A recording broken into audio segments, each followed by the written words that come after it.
Assalamualaikum warahmatullahi wabarakatuh. Alhamdulillahirabbil alamin wa bihi nasta'in ala umuri dunya waddin wassalatu wassalamu ala asyrofil anbiya'i wal mursalin sayyidina Muhammadin wa ala alihi washabbihi ajma'in. Amma ba'du. Anak-anakku semuanya yang saat ini berada di rumah mengikuti kegiatan bersama yang tahun ini memang berbeda ya, dilaksanakan dengan moda daring atau virtual. Tapi mudah-mudahan ini tidak mengurangi esensi dari kegiatan ini dan anak-anak tetap mendapatkan wawasan yang cukup tentang madrasah. Anak-anak, pagi hari ini saya akan menyampaikan sebuah materi yang judulnya adalah konsep ukhuwah Islamiyah, Wathaniyah, dan Basyariyah. Sebelum saya lanjutkan, saya memperkenalkan diri dulu. Saya S. Rizal Yazid, bisa dipanggil Pak Rizal. Tahun ini sebagai Wakabidang Humas dan Keagamaan. Saya sendiri mengampu pelajaran bahasa Inggris. Cuma pada sesi ini saya akan menyampaikan sebuah materi yang berbeda, yaitu sebuah konsep Islam, sebuah konsep ukhuwah atau persaudaraan kalau kita tarik ke dalam bahasa kita, yang terminologi ini sangat lekat sekali dengan ukhuwah Islamiyah, kemudian ukhuwah Wathaniyah, dan yang terakhir yang kita pada akhirnya kita mengenal juga adalah ukhuwah Basyariyah, atau kita juga mengenal dengan istilah ukhuwah Insaniyah. Anak-anak mungkin agak asing ya didengar ya, tapi kalau misalkan anak-anak sering mendengarkan pemberitaan di media saat ini, ketiga konsep ini saya menyebutnya tri-ukhuwah. Ini adalah konsep yang sering kali digaungkan karena ini sangat berhubungan dengan persaudaraan, dengan hidup rukun, hidup damai di sebuah negara yang kita huni saat ini adalah negara yang majmuk, yang beragam, di mana di situ ada agama yang berbeda-beda, suku yang sangat banyak.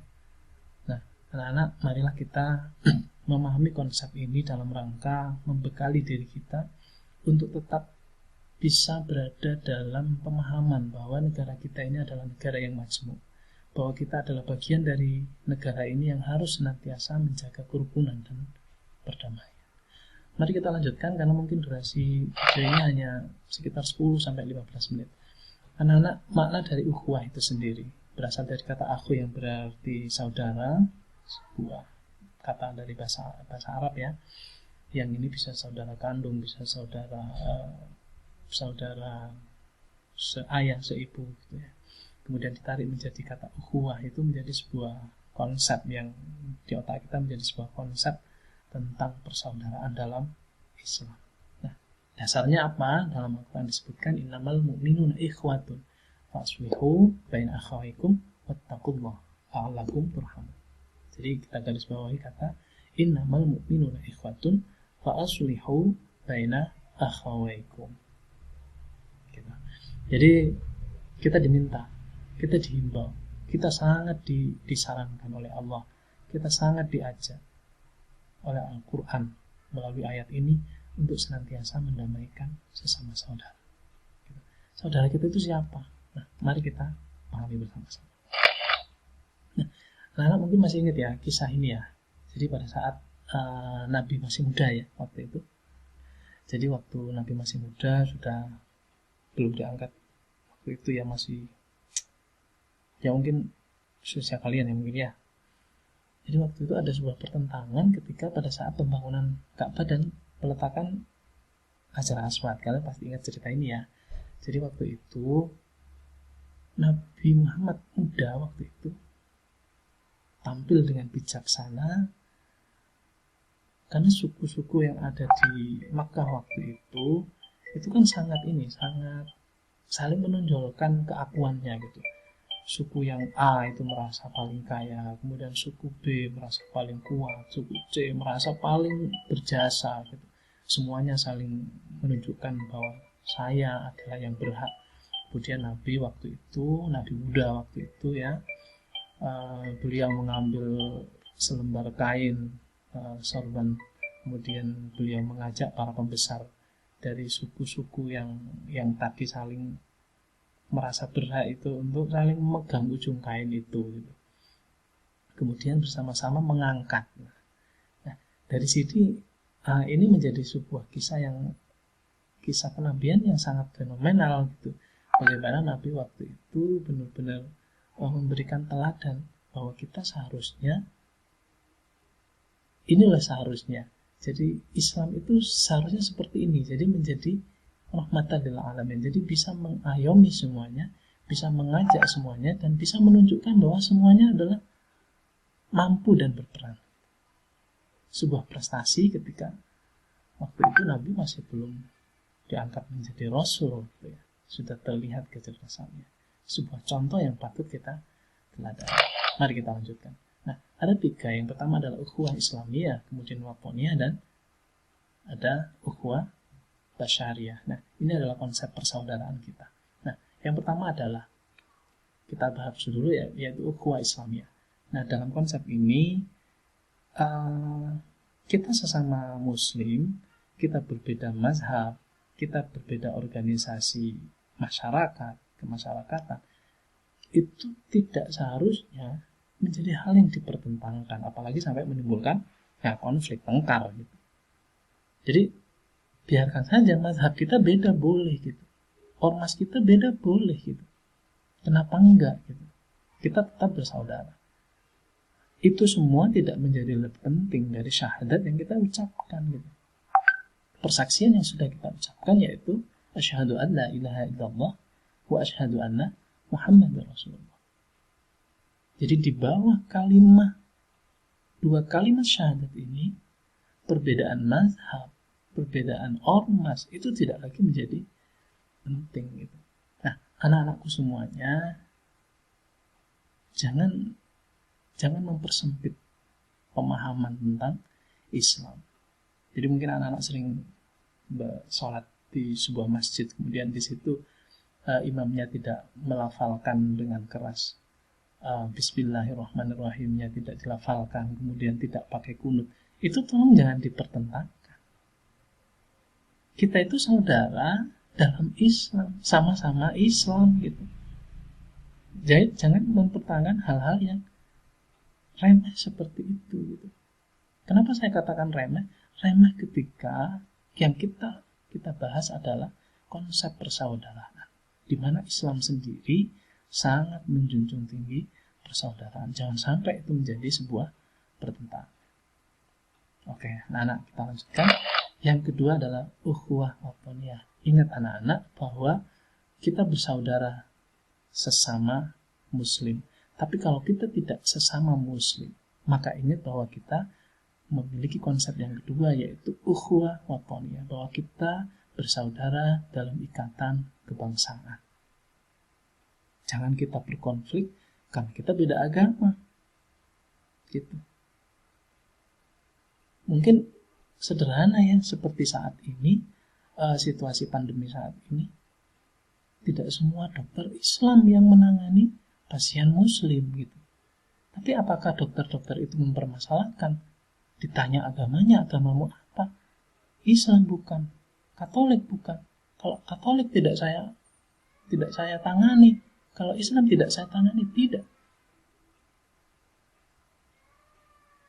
Kita membesarkan bangsa ini. Ingat para pendahulu kita, mereka memperjuangkan, beliau memperjuangkan kemerdekaan bangsa ini dengan darah, dengan nyawa, dengan harta. Kemudian kita sudah mendapatkan kemerdekaan itu, lalu kita rusak dengan egoisme kita, egoisme atau fanatisme beragama kita. Kita lupa bahwa kita punya payung besar, yaitu ukhuwah watoniyah. Kita diminta, sebagai Muslim, kita harus tetap menjaga persaudaraan dalam ikatan kebangsaan. Kalau kita bukan sesama Muslim, maka ingat kita masih punya payung besar, yaitu ukhuwah watoniyah.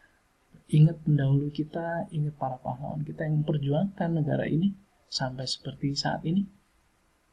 Mereka lupa bahwa mereka beragama apa waktu itu, yang menjadi tujuan mereka adalah memerdekakan bangsa ini dan menghadiahkan kemerdekaan itu kepada kita.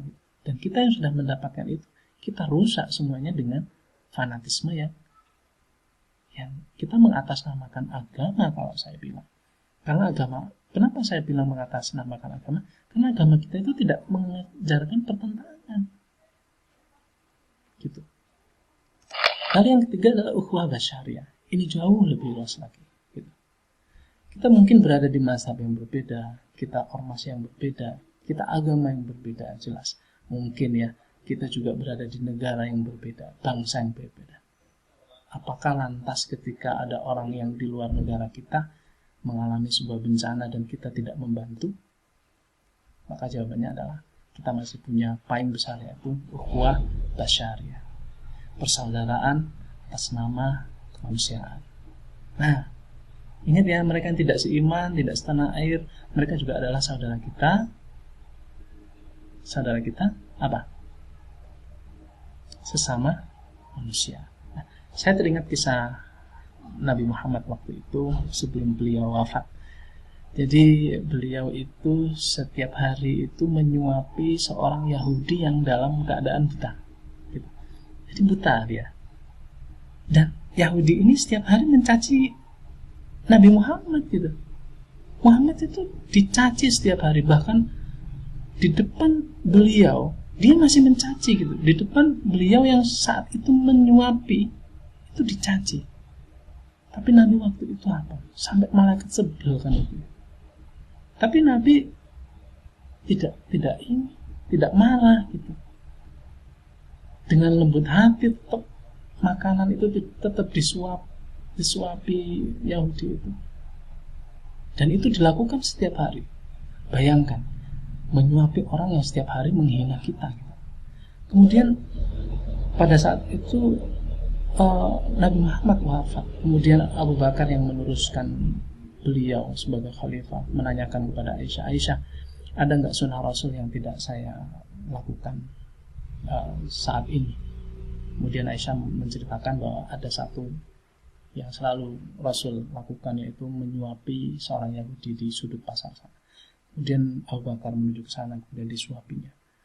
Si Yahudi ini kaget, kamu siapa gitu? Saya orang yang sama. Bukan, kamu bukan orang yang sama. Tidak seperti itu. Orang yang menyuapi saya setiap hari itu selalu melembutkan makanan saya sebelum saya makan. Jadi saya tidak perlu mengunyah. Ini beda. Terasa gitu. Kemudian Abu Bakar menceritakan bahwa beliau yang setiap hari menyuapi beliau itu adalah Muhammad. Dan Muhammad adalah Nabi yang selalu dihina dan saat ini sudah wafat. Nangis Yahudi tadi, nangis dan langsung mengucapkan 2 kalimat syahadat. Itu kelembutan hati Nabi Muhammad waktu itu. Bisa meruntuhkan seorang Yahudi yang sangat kekeh dengan keyakinannya bahwa Islam itu tidak untuk dianut.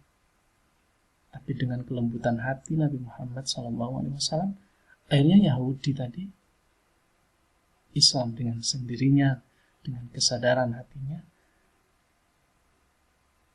Ini adalah sebuah kisah yang sebenarnya menginspirasi kita, mengajak kita untuk tetap menjaga bahwa siapapun mereka adalah saudara kita. Ukhuwah basyariah yang dicontohkan oleh Nabi Muhammad ini sudah selayaknya kita tiru. Jadi itu anak-anak, 3 konsep ukhuwah, yaitu ukhuwah Islamiyah, kemudian ukhuwah wataniyah dan basyariah. Ingat, ketika kita bukan muslim, kita masih punya payung, yaitu bahwa kita punya konsep ukhuwah wataniyah, dan yang ketiga adalah basyariah. Ingat, ketika kita menolong seseorang, saya masih ingat kutipan kata dari Gus Dur, ketika kita menolong seseorang, maka orang itu tidak akan bertanya siapa agama. Seperti yang saat ini para dokter kita lakukan, membantu siapapun yang saat ini sedang dalam kondisi membutuhkan. Anak-anak, mudah-mudahan anak-anak termasuk golongan yang terus menjaga persaudaraan, ukhuwah Islamiyah, wataniyah, dan basyariah. Ingat, jangan mempertentangkan sesuatu hanya karena berbeda agama, beda bangsa.